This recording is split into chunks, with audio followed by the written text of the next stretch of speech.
Assalamualaikum warahmatullahi wabarakatuh. Kembali lagi bersama Miss Eka. Nah abang kakak, bagaimana kabarnya hari ini? Semoga kamu dalam keadaan sehat ya. Dan semoga kamu masih semangat mengikuti pembelajaran kita hari ini. Nah bertemu lagi dengan Miss Eka dalam mata pembelajaran tematik di hari Selasa di tanggal 29 September 2020. Nah semoga kita masih selalu dalam lindungan Allah dan senantiasa berada dalam keberkahannya. Hari ini kita akan masuk ke materi pembelajaran kita yang baru. Nah sebelum kita mulai, kita berdoa dahulu. Mari kita ucapkan lafaz basmalah. Bismillahirrahmanirrahim. Semoga pembelajaran kita hari ini menyenangkan, diridhai oleh Allah, dan insya Allah ilmunya bermanfaat untuk kamu. Baiklah, kita masuk ke materi pembelajaran kita hari ini. Masih di tema 4, yaitu globalisasi, subtema 1, globalisasi di sekitarku. Materi ini disusun oleh guru kelas 6 SDIT Nurul Ilmi.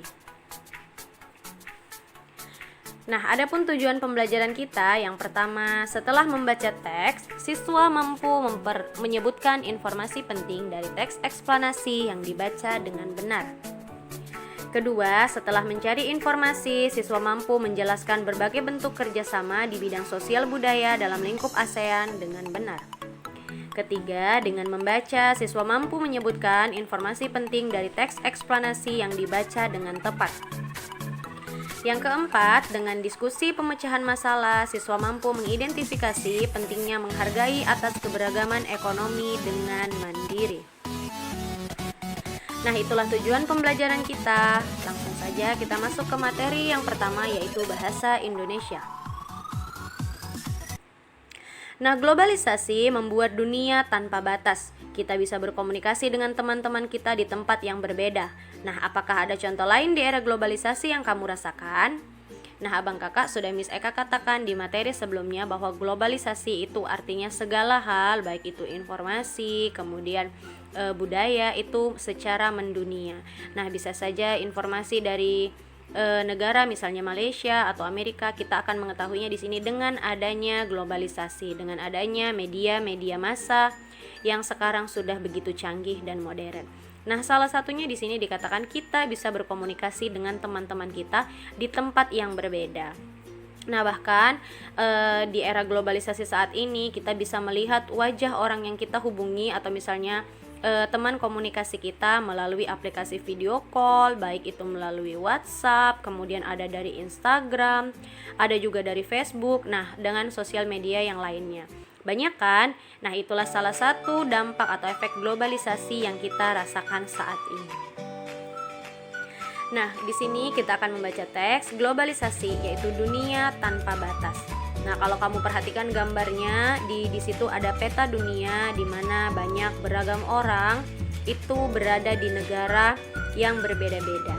Nah, tapi walaupun orang tersebut berada di negara yang berbeda-beda, di belahan bumi bagian timur misalnya, atau kita di bagian barat misalnya. Nah, jadi kita bisa terhubung dengan apa? Dengan adanya globalisasi, yaitu dengan adanya teknologi yang sudah semakin canggih. Nah, mari kita baca. Silakan kamu buka buku tematik kamu, tema 4, yaitu subtema 1 di pembelajaran keempat. Globalisasi, sebuah kata yang sering kita dengar dalam berbagai topik percakapan, sebuah kata yang sering kita baca di surat kabar atau majalah. Nah, apa itu arti globalisasi? Nah, globalisasi dapat dimaknai sebagai sebuah proses yang mendunia. Seluruh bangsa dan negara di muka bumi ini semakin terhubung satu dengan yang lain, seakan tak terpisahkan lagi oleh batas wilayahnya. Era globalisasi ini seakan dunia tanpa batas.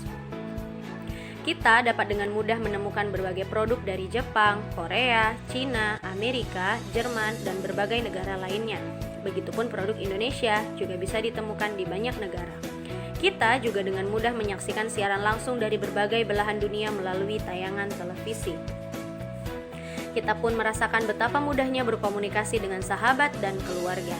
Kita bisa menelpon atau mengirim email kepada teman-teman kita yang jauh.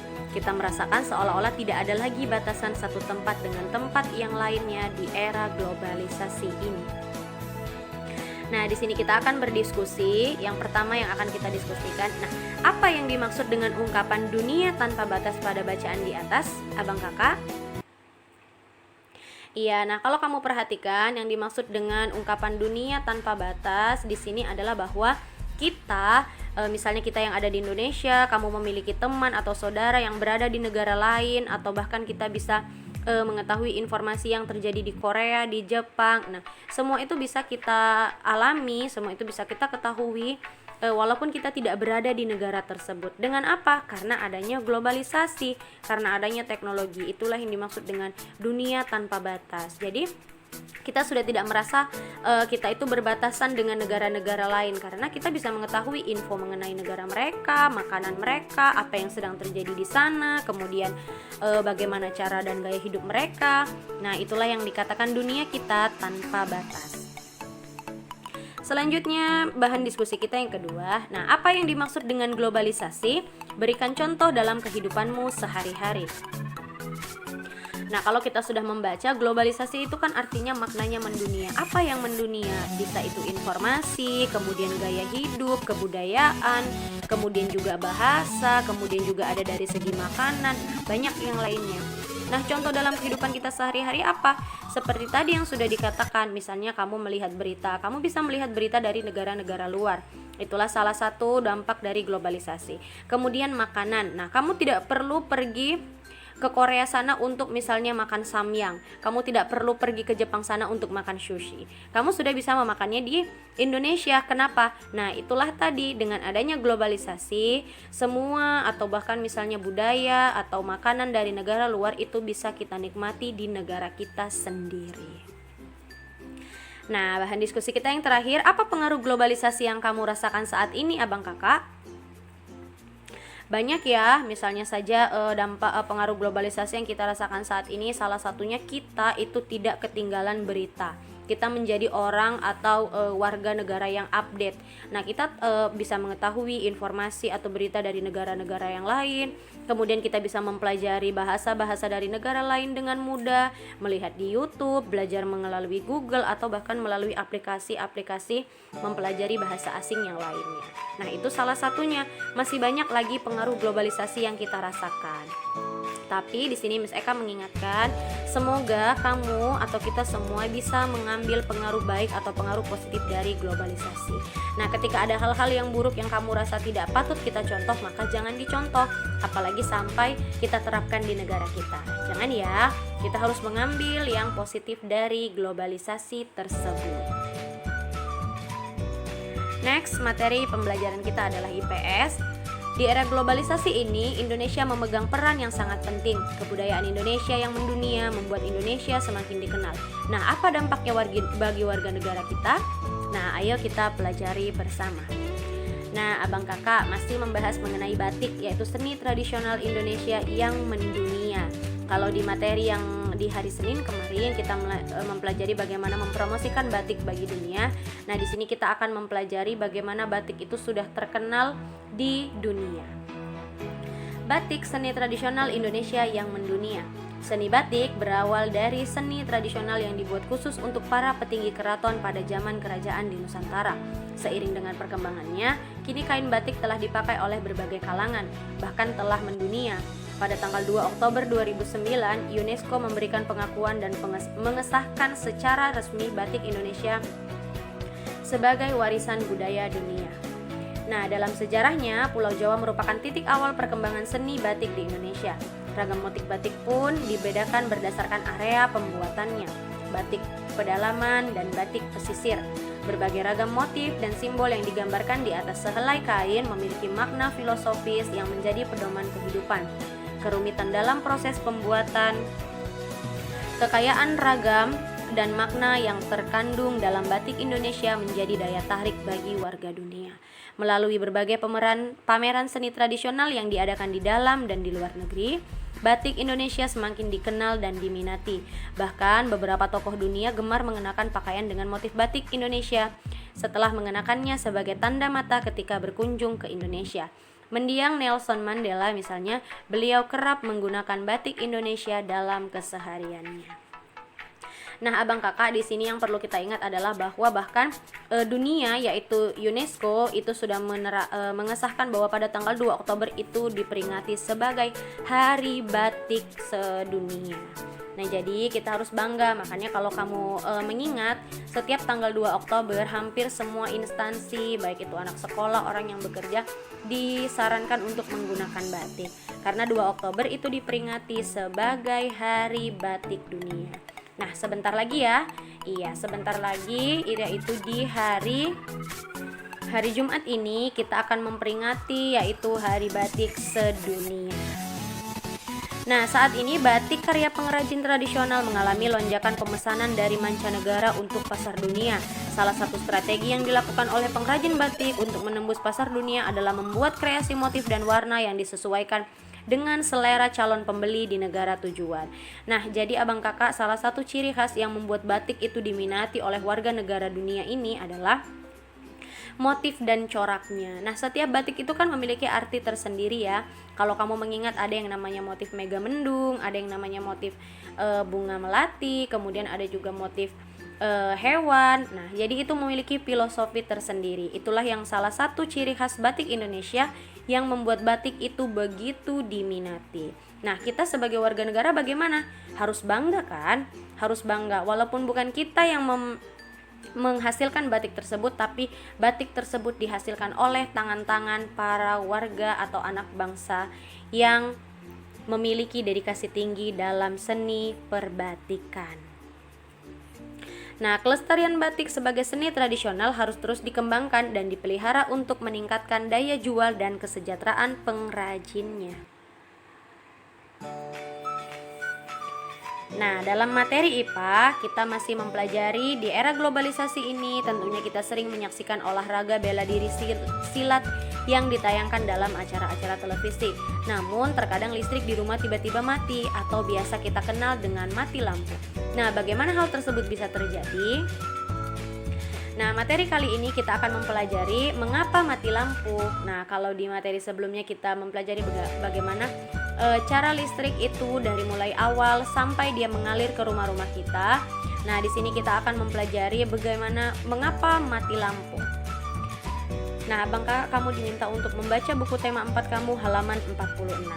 Kalau kamu perhatikan pada gambar tersebut bisa kita lihat di mana di sini ada pembangkit listrik.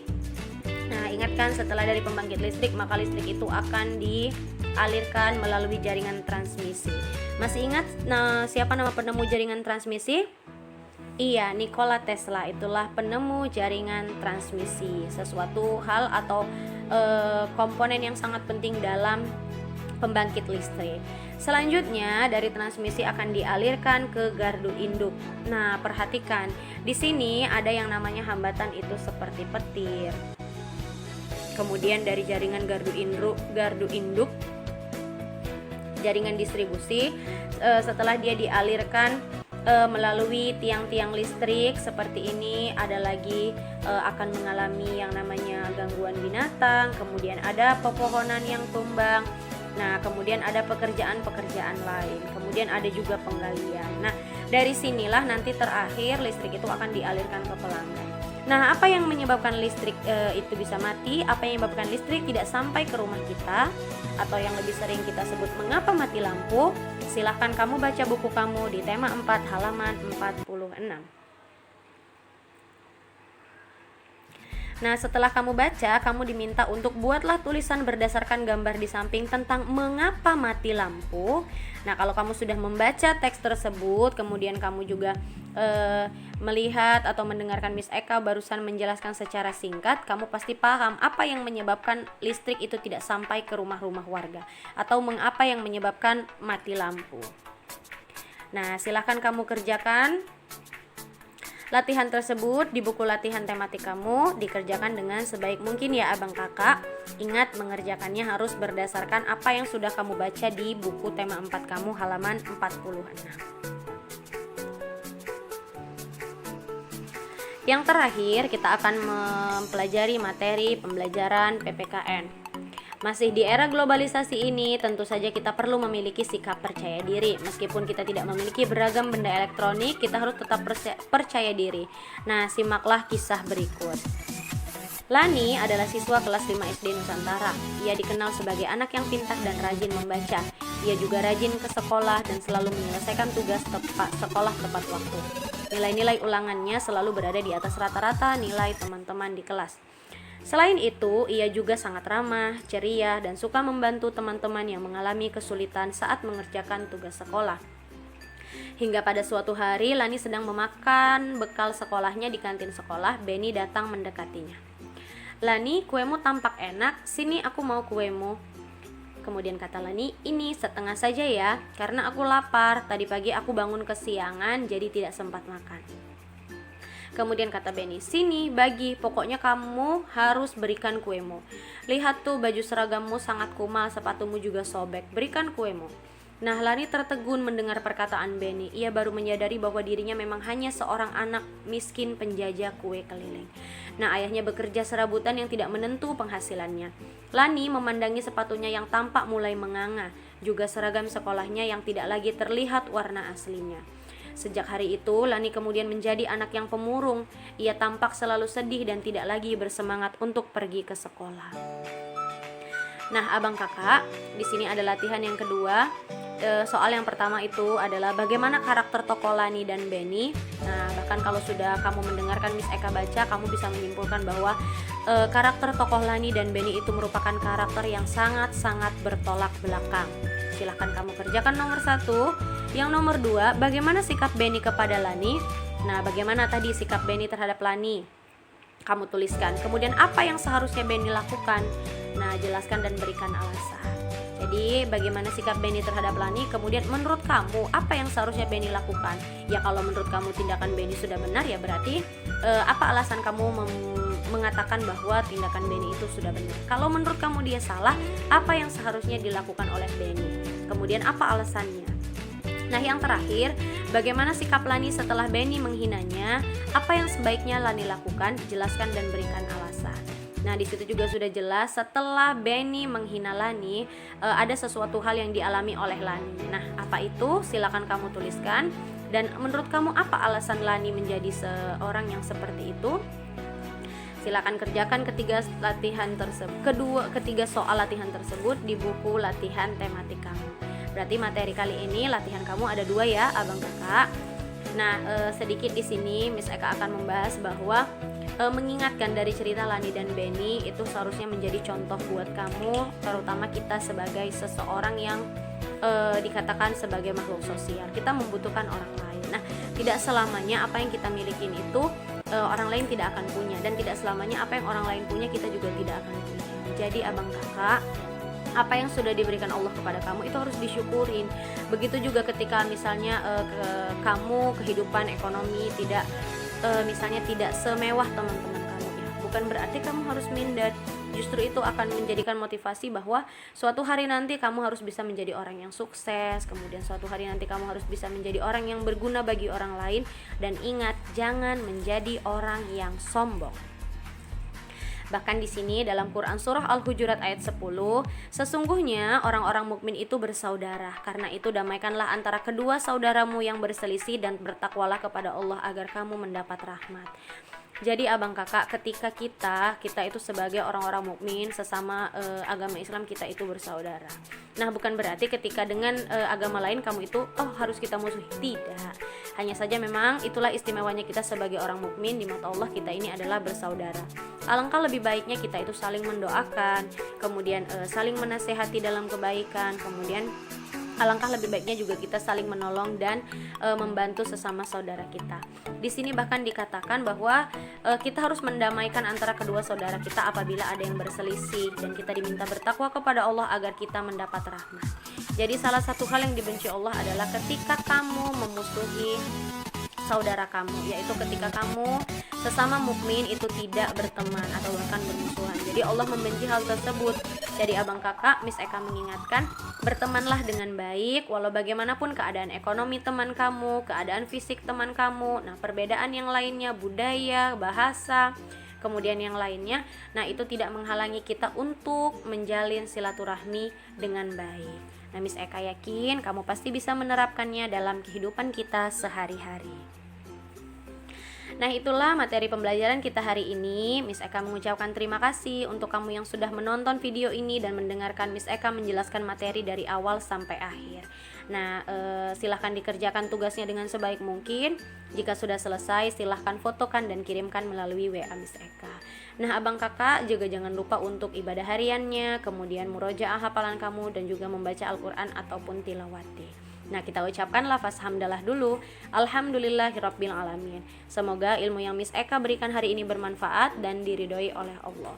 Sampai bertemu di materi pembelajaran selanjutnya. Assalamualaikum warahmatullahi wabarakatuh.